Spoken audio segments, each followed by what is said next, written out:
बिस्मिल्लाहिर्रहमानिर्रहीम। अस्सलाम वालेकुम नाज़रीन, सब से पहले बात तो ये है कि तहरीक लबैक के लिए खुशी की खबर है और यकीनन हुकूमत के लिए परेशानी की खबर है कि फैज़ाबाद धरने में मुसलसल जो शुरका की तादाद है वो बढ़ रही है।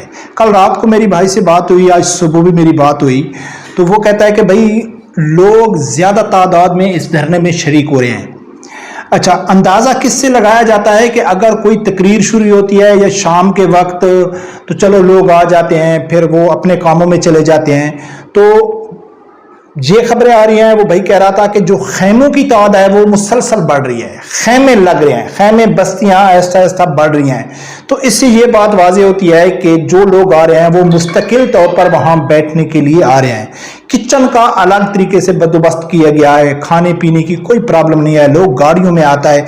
खाने पीने की तो वैसे भी तहरीक लबैक का कोई भी एहतजाज धरना हो, वहां खाने पीने की तो कुछ प्रॉब्लम होती नहीं है। अगर कोई किसी चीज की प्रॉब्लम है तो वो सिर्फ बाथरूम वगैरह की प्रॉब्लम होती है। तो ये अच्छी खबर है कि मुसलसल यानी कि तहरीक लबैक के शुरका की तादाद बढ़ रही है, लोगों में जोश व खरोश बढ़ रहा है। दूसरे नंबर पर नाजरीन, हमेशा से तहरीक लबैक का ये दावा रहा है कि पाकिस्तान में सबसे बड़ी जमात स्ट्रीट पावर जो मुतालबात मना सकती है, जहां भी धरना दे सकती है, वो तहरीक लबैक का दावा था। लेकिन आज हामिद मीर जो इस टाइम पूरा इमरान खान की बोली बोलता है, उसने भी जो चेयरमैन पाकिस्तान तहरीक इंसाफ बैरिस्टर गौहर अली खान है, उसके सामने कहा है कि तहरीक लबैक आपसे ज्यादा ताकतवर है, सियासी तौर पर आपसे ज्यादा मुनज़्ज़म है, स्ट्रीट पावर रखती है, वो किसी से नहीं डरते। उसके सवाल किया, आगे बैरिस्टर गौहर अली खान ने क्या जवाब दिया, उस जवाब के ऊपर भी गौर करना, क्योंकि मैं थोड़ा वो डायलॉग साद रिजवी साहब का चेंज कर दूं कि उसने तो कहा था ना कि नाचने वालियों के बच्चे हकीकी आज़ादी की जंग नहीं लड़ सकते। तो यहाँ जो बैरिस्टर गौहर अली खान ने जवाब दिया है, तो उसका हम ये कह सकते हैं कि जैसा कहते हैं ना कि नाच न जाने आंगन टेढ़ा, एक बड़ी मशहूर कहावत है कि डांस कर नहीं सकते हैं, नाच सकते नहीं हैं, और कहते हैं कि यार ये तो सेहन ठीक नहीं है, ये जगह ठीक नहीं है, ये स्टेज ठीक नहीं है। इसी तरह का जवाब दिया गौहर अली खान ने। तीसरे नंबर पे नाजरीन बात करनी है कि तहरीक लबैक का जो पहला मुतालबा है कि जो उसकी मसनूआत है, असरीली मसनूआत, उसका बाइकाट कर रहे हैं, उसके ऊपर हुकूमत ने अमल शुरू कर दिया है। क्योंकि मुखालफिन की दो किस्म की जंग होती है, एक सोशल मीडिया की जंग होती है, एक ग्राउंड के ऊपर होती है। ग्राउंड के ऊपर तो तहरीक लबैक फैज़ाबाद में बैठी हुई है, और सोशल मीडिया में जो इन्होंने अपने मुखालफिन को क्या कहते हैं ना कि तंग करके रखा हुआ है, उस हवाले से हसन रजा नक्शबंदी साहब ने भी इसके ऊपर बात की। कौन सा मुतालबा कैसे पूरा हुआ है उसके ऊपर बात करेंगे। मुतालबे तहरीक लबैक के पूरे हो रहे हैं, खुशी तहरीक लबैक को मनानी चाहिए, लेकिन परेशानी जो हो रही है वो अमेरिका को भी हो रही है, और यकीनन अमेरिका को परेशानी होनी चाहिए कि जो अमेरिका का दुश्मन है अगर वो खुश होगा तो यकीनन अमेरिका नाराज होगा।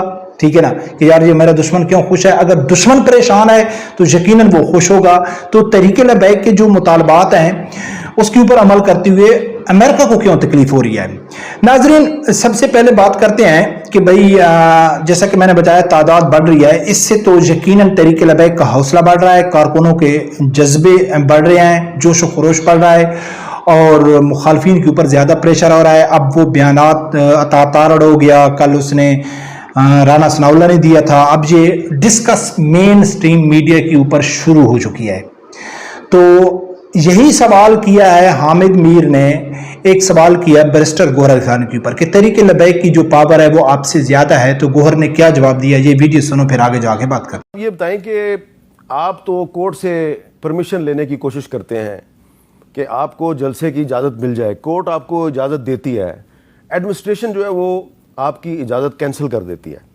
लेकिन एक जमात ऐसी है जिस पर आपके दौरे हुकूमत पर पाबंदी लगाई गई थी, वो किसी से इजाज़त नहीं लेती, और इस वक्त फैज़ाबाद के मुकाम पे उसने धरना दिया हुआ है, फ़लस्तीन के हक़ में दिया है।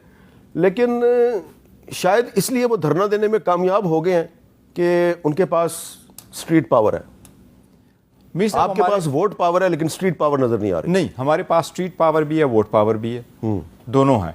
लेकिन हम नहीं चाहते कि जिस तरीके से प्लानिंग हो रही है और जिस तरीके से ये लोग कोशिश कर रहे हैं کہ کوئی اور پہلے سے فالس فلیگ آپریشن کر کے کوئی کرا دے تو ہم اس کے بھی بڑے ویجیلنٹ ہیں، اور اس لیے ہم بڑا کیئرفل رہتے ہیں کہ عدالت کے تھرو ہو جائے، اور انشاءاللہ تعالیٰ یہ ہمیں مل جائے گا۔ ایک جماعت کے بارے میں سپریم کورٹ کا فیصلہ ہے، موجودہ چیف جسٹس نے وہ فیصلہ لکھا فیض آباد دھرنا کیس میں، وہ جماعت جو ہے وہ ایڈمنسٹریشن سے اجازت لینے کی زحمت گوارا نہیں کرتی، آپ اجازت لیتے ہیں، کیا اس کا مطلب یہ نہیں کہ وہ سیاسی طور پر زیادہ طاقتور ہیں آپ سے؟ نہیں، وہ انہوں نے وہاں دھرنا دیا، یہاں بھی ایک جماعت نے چھوٹا دھرنا دے دیا، لیکن ہم دھرنوں کی طرف نہیں جاتے، اور ہم چاہتے ہیں کہ بہت بڑا جلسہ ہو، بڑا جلسہ ہو، اور ہم اس کو اپنے الائنس کے بحاف سے کرنا چاہ رہے ہیں۔ اب سمجھ آ گئی ناظرین، واضح طور پہ حامد میر نے کہا ہے کہ بھائی تحریک لبیک کسی سے نہیں ڈرتی ہے، اس کو کسی اجازت کی ضرورت نہیں ہے، اس کی اسٹریٹ پاور آپ سے زیادہ ہے، آپ کے پاس ووٹ بینک ہے لیکن اسٹریٹ پاور نہیں ہے۔ تو آگے سے بیرسٹر گوہر علی خان کیا کہتا ہے؟ ایک تو وہ کہتا ہے کہ ہم نہیں چاہتے کہ ہم کوئی ایسا دھرنا یا احتجاج کریں جس سے مخالفین جو پلان بنا رہے ہیں بھی دوبارہ 9 مئی والا واقعہ، تو یعنی کہ یہ ایک بہانہ ڈھونڈ رہے ہیں ناکامی کا کہ بھائی اگر ہم روڈوں پہ نکلے تو پھر دوبارہ جلاؤ گھراؤ ہو جائے گا، توڑ پھوڑ ہو جائے گی، پھر تحریک لبیک کے اوپر پابندی یا تحریک لبیک کے خلاف کارروائی ہوگی۔ سب سے پہلی بات یہ ہے کہ ان کے لوگ نہیں نکلتے، یہ حقیقت ہے۔ دوسرے نمبر پہ ان کو اپنے کارکنوں کے اوپر بھروسہ نہیں آیا کہ ان کو انہوں نے آوارہ چھوڑ دیا ہے کہ اگر جو بھی چاند ایک نکل آئے تو وہ 9 مئی کی طرح وہ آوارہ ہیں۔ اتنا پمپ کیا گیا ہے، اتنا ان کے اندر زہر گھولا گیا ہے، اتنا ان کو پاکستانی ریاست اداروں کے خلاف اتنا زہر ان کے دماغ میں ڈال دیا گیا ہے کہ اگر وہ اکٹھے ہو گئے تو پھر انہوں نے وہی توڑ پھوڑ شروع کر دینی ہے۔ تو دوسرا اس نے ایک یہ کہا ہے کہ بھائی ہم دھرنے شرنے کے چکر میں نہیں پڑتے، ہم جلسہ بہت بڑا کریں گے۔ بھائی پہلے بھی آپ لوگوں نے جلسے کیے، جلسے سے کیا حاصل کیا آپ لوگوں نے؟ جلسے سے کیا ہوتا ہے؟ 1 گھنٹہ 2 گھنٹے کا جلسہ ہوتا ہے، ناچ گانا ہوتا ہے، بغیرتی کا بازار گرم ہوتا ہے، لے کنجوائے کرتے ہیں اور چلے جاتے ہیں، اور جلسے سے کوئی بھی فائدہ نہیں ہوتا ہے۔ آج تک تحریک انصاف کو جلسوں سے کوئی بھی فائدہ نہیں ہوتا ہے۔ بار بار کہا گیا ہے کہ اگر تحریک انصاف کو عمران خان کو فائدہ پہنچانا ہے تو وہ صرف دھرنوں سے ہوگا، احتجاج سے ہوگا، ٹھیک ہے۔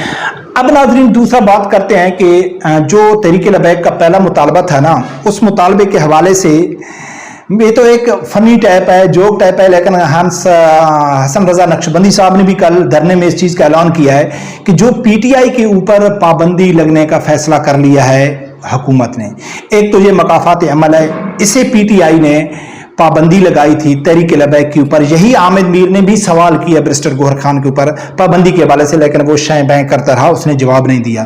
ایک تو آج ان کو وہ دن دیکھنا پڑ رہا ہے، اور تحریک لبیک والے یہ سمجھتے ہیں کہ بھائی عمران خان تو یہودی مصنوعات ہے، تو پہلا جو حکومت نے فیصلہ کر دیا ہے تحریک لبیک کے اوپر پابندی لگانے کا، یہ سوشل میڈیا کی جنگ ہے۔ حقیقت میں معلوم نہیں ہے کہ یعنی کہ جیسا سوشل میڈیا میں بحث ہوتی ہے نا کہ یار یہ اسرائیلی ایجنٹ ہے، اس حوالے سے تو یہ پی ٹی آئی لبیک کے سوشل میڈیا میں ایک بہت زیادہ وائرل کی جا رہی ہے کہ یہ اسرائیلی مصنوعات کے اوپر پہلی جو عمل درآمد ہو رہا ہے وہ پی ٹی آئی کے اوپر پابندی لگ رہی ہے۔ اچھا، اس پابندی تو پتہ نہیں لگے گی نہیں لگے گی، لیکن جو ان کا سب سے بڑا دشمن ہے، ٹھیک ہے نا، سب سے بڑا ان کا جو دشمن ہے امریکہ، اس کے حوالے سے مختوم شہاب الدین جو پی ٹی آئی کا خاص صحافی ہے، یوٹیوبر ہے، وہ کیا کہتا ہے کہ امریکہ نے پی ٹی آئی پر پابندی کے حوالے سے پاکستان کو خبردار کہہ دیا ہے۔ عجیب اتفاق ہے کہ جس امریکہ کو عمران خان ایبسلیوٹلی ناٹ کہتا ہے، اس کی آنکھوں میں آنکھیں ڈال کے بات کرتا ہے، اور وہی آج عمران خان کی سپورٹ میں باہر آ گئے ہیں۔ تو برکف ناظرین، یہ تو اب ثابت ہو گیا ہے کہ عمران خان بیرونی ایجنڈے کے اوپر کام کر رہا ہے، اور سب سے زیادہ تحریک لبیک کے دھرنے کے اوپر تکلیف بھی یوتھیوں کو ہو رہی ہے، سمجھ نہیں رہے ان کو کیوں ہو رہی ہے۔ رب پروردگار سے یہی دعا ہے اللہ تعالیٰ میرے سمجھدار آدمی کو حق ساتھ سننے کی اور اس کے ساتھ کھڑے ہونے کی توفیق عطا فرمائے۔ اللہ حافظ۔